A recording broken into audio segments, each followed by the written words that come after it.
Bien-aimés du Christ, bon dimanche. Aujourd'hui, nous célébrons le dimanche des Rameaux où nous sommes invités à méditer sur la passion du Christ. Permettez-moi de vous partager les fruits de ma méditation à ce dimanche des Rameaux. Première lecture. Lecture du livre d'Isaïe. Dieu, mon Seigneur, m'a donné le langage d'un homme qui se laisse instruire pour que je sache à mon tour réconforter celui qui n'en peut plus. La parole me réveille chaque matin. Chaque matin, elle me réveille pour que j'écoute comme celui qui se laisse instruire. Le Seigneur Dieu m'a ouvert l'oreille et moi, je ne me suis pas révolté. Je ne me suis pas dérobé. J'ai présenté mon dos à ceux qui me frappaient et mes joues à ceux qui m'arrachaient la barbe. Je n'ai pas protégé mon visage des outrages et des crachats. Le Seigneur Dieu vient à mon secours. C'est pourquoi je ne suis pas atteint par les outrages. C'est pourquoi j'ai rendu mon visage dur comme pierre. Je sais que je ne serai pas confondu. Parole du Seigneur. Le psaume. Mon Dieu, pourquoi m'as-tu abandonné? Tous ceux qui me voient me bafouent. Ils ricanent et hochent la tête. Ils comptaient sur le Seigneur qui le délivre, qui le sauve, puisqu'il est son ami. Oui, des chiens me cernent, une bande de vauriens m'entoure. Ils me percent les mains et les pieds, je peux compter tous mes os. Ils partagent entre eux mes habits et tirent au sort mon vêtement. Mais toi, Seigneur, ne sois pas loin. Oh ma force, viens vite à mon aide. Mais tu m'as répondu et j'ai proclamé ton nom devant mes frères. Je te loue en pleine assemblée. Vous qui le craignez, louez le Seigneur. Deuxième lecture. Lecture de la lettre de Saint Paul apôtre aux Philippiens. Le Christ Jésus, lui qui était dans la condition de Dieu, il n'a pas jugé bon de revendiquer son droit d'être traité à l'égard de Dieu. Mais au contraire, il se dépouilla lui-même en prenant la condition du serviteur. Devenu semblable aux hommes et reconnu comme un homme à son comportement, il s'est abaissé lui-même en devenant obéissant jusqu'à mourir, et à mourir sur une croix. C'est pourquoi Dieu l'a élevé au-dessus de tout. Il lui a conféré le nom qui surpasse tous les noms, en fait qu'au nom de Jésus aux cieux, sur la terre, aux cieux, sur terre et dans l'abîme, tout être vivant tombe à genoux et que toute langue proclame Jésus-Christ est le Seigneur pour la gloire de Dieu le Père. Le Seigneur soit avec vous. La passion de notre Seigneur Jésus-Christ selon saint Luc. Ils se levèrent tous ensemble et l'amenèrent chez Pilate. Ils se mirent à l'accuser. Nous avons trouvé cet homme en train de semer le désordre dans notre nation. Il empêche de payer l'impôt à l'empereur et se dit le roi Messie. Pilate l'interrogea. Es-tu le roi des Juifs? Jésus répondit. C'est toi qui le dis. Pilate s'adressa au chef des prêtres et à la foule. Je ne trouve chez cet homme aucun motif de condamnation.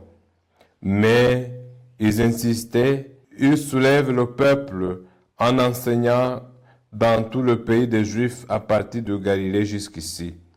À ces mots, Pilate demanda si l'homme était galiléen. Apprenant qu'il relevait de l'autorité d'Hérode, il le renvoya à ce dernier, qui se trouvait lui aussi à Jérusalem en ce jour-là. À la vue de Jésus, Hérode éprouva une grande joie Depuis longtemps, il désirait le voir à cause de ce qu'il entendait dire de lui, et il espérait lui voir faire un miracle. Il lui posa beaucoup de questions, mais Jésus ne lui répondit rien. Les chefs des prêtres et les scribes étaient là et l'accusaient avec violence. Hérode ainsi que ses gardes le traita avec mépris et se moqua de lui. Il le revêtit d'un manteau de couleur éclatante et le renvoya à Pilate. Ce jour-là, Hérode et Pilate devinrent des amis, alors qu'auparavant ils étaient ennemis. Alors Pilate convoqua les chefs des prêtres, les dirigeants et le peuple. Il leur dit, « Vous m'avez amené cet homme en l'accusant de mettre le désordre dans le peuple. Or, j'ai moi-même instruit l'affaire devant vous, et parmi les faits dont vous l'accusez, je ne trouve chez cet homme aucun motif de condamnation. D'ailleurs, Hérode non plus, puisqu'il nous l'a renvoyé. Cet homme n'a rien fait qui mérite la mort.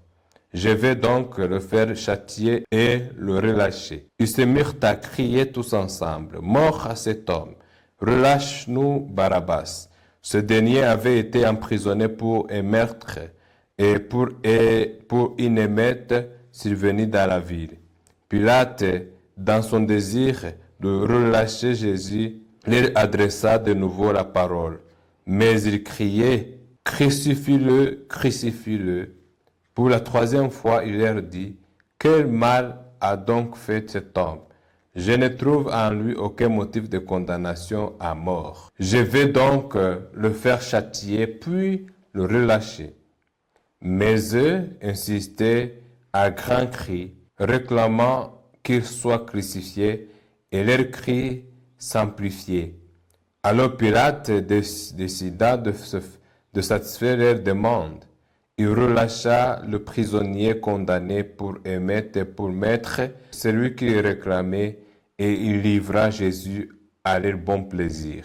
Pendant qu'ils l'amenaient, ils prirent un certain Simon de Cyrène qui revenait des champs, et ils le chargèrent de la croix pour qu'il la porte derrière Jésus.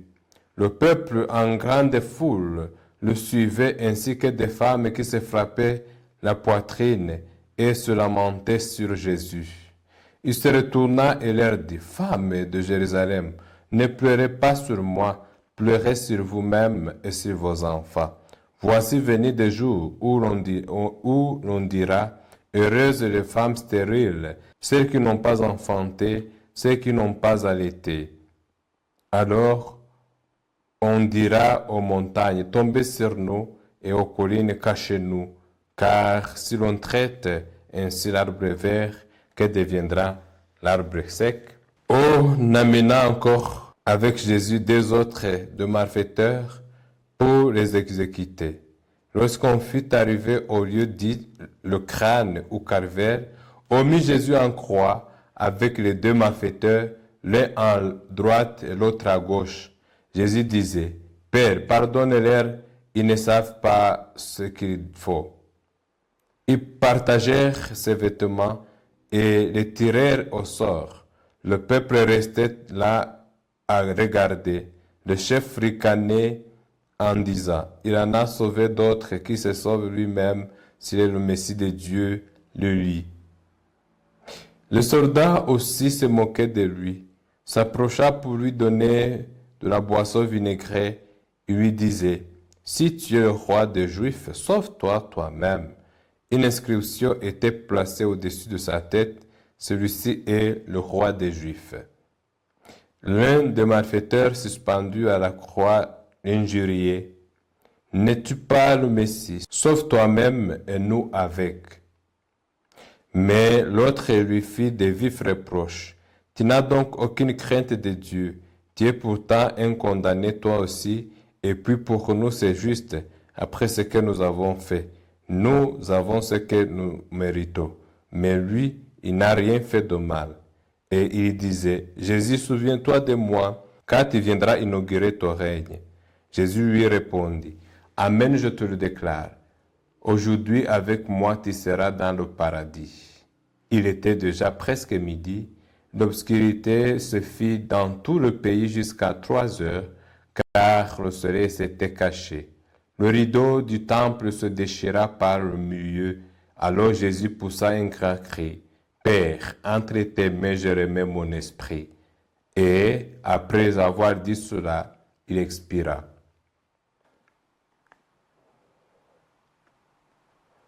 À la vue de ce qui s'était passé, le centurion rendait gloire à Dieu. Sûrement cet homme c'était injuste. Et tous les gens qui s'étaient rassemblés pour ce spectacle, voyant ce qui était arrivé, en retournaient en se frappant la poitrine.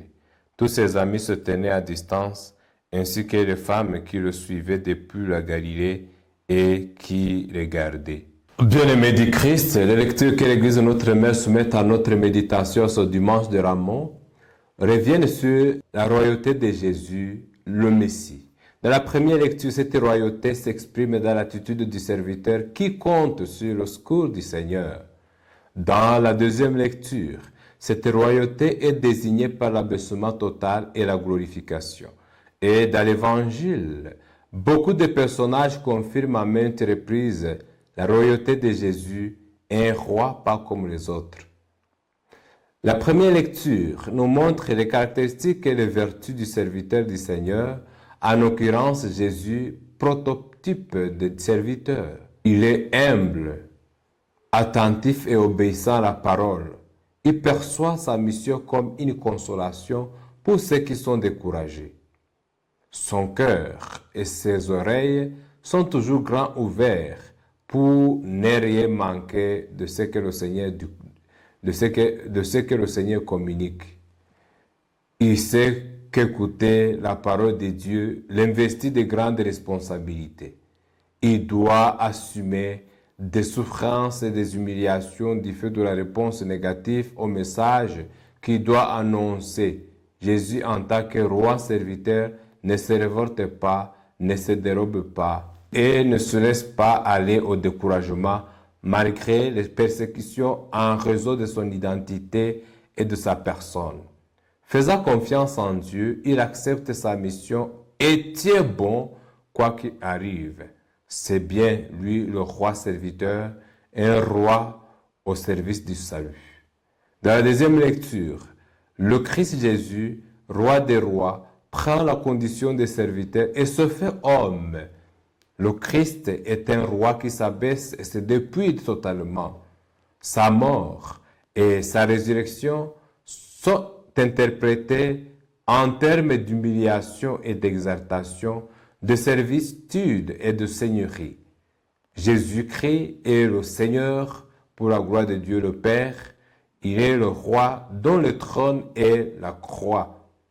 Il ne revendique rien car il est de la condition divine. Dans l'Évangile, nombreux signes et paroles démontrent la royauté de Jésus. Il est le Messie, roi qu'Israël attendait. Sa royauté se trouve au centre de cet évangile. Et il revient cette fois et confirme qu'il est roi. Es-tu le roi des Juifs? Voulez-vous que je vous relâche le roi des Juifs? Que ferai-je de celui que vous appelez roi des Juifs? Salut le roi des Juifs, disent les soldats. Et sur l'écriteau est écrit, celui-ci est le roi des Juifs. Et les grands prêtres disaient, roi d'Israël, qui descend sur la croix et en fait l'habit de pourpre que l'habillage Jésus était réservé au roi. Et la question qu'il faut nous poser est de savoir si réellement nous savons découvrir la royauté de Jésus dans notre vie et dans celle des autres. Jésus est roi pas comme les autres, un roi capable de donner sa vie pour ceux qu'il aime, un roi qui s'humilie totalement au point d'être injurié, trahi et tué par ceux pour qui il est venu sauver. Demandons au Seigneur la grâce de reconnaître sa royauté et sa seigneurie pour que chaque jour de notre vie, nous proclamions son nom en le louant devant nos frères et sœurs. Vive le Christ, roi des rois, maintenant et pour les siècles des siècles. Bien-aimés du Christ, merci pour votre aimable attention et pour votre fidélité. Je vous souhaite un très bon dimanche et déjà, je vous souhaite la très fructueuse semaine sainte. Le Seigneur soit avec vous. Que Dieu Tout-Puissant, bon, amour et miséricordieux vous bénisse et vous protège, le Père, le Fils et le Saint-Esprit. Amen.